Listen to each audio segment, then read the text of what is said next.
আসসালামু আলাইকুম, সবাই কেমন আছেন? ইতিমধ্যে আমাদের কাজটি হ্যান্ডওভার হলো। এটা মসজিদের একটা আর্টস। এটা হচ্ছে কি আপনার হাইট হচ্ছে 6 ফিট, দরজাটার হাইট হচ্ছে 6 ফিট, তারপর হচ্ছে কি 2.5 ফিট বাই 6 ফিট বাই একটা আর্টস। কাজটি কেমন হলো অবশ্যই জানাবেন। এই যে সামনে আর একটা জানালা আছে, এই যে আরেকটি জানালা। মূলত এই জানলাটা দেওয়া হয়েছে, এগুলো দেওয়া ছিল না আগে।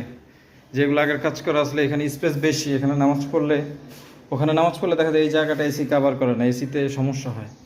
যেহেতু সমস্যা, এই জন্য এই খালি জানালাগুলা আমরা আজকে কমপ্লিট করে দিলাম, হ্যান্ডওভার হয়ে গেল।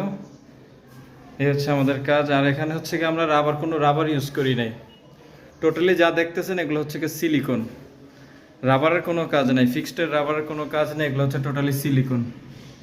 দেখলেই বুঝতে পারবেন যেগুলো সিলিকন।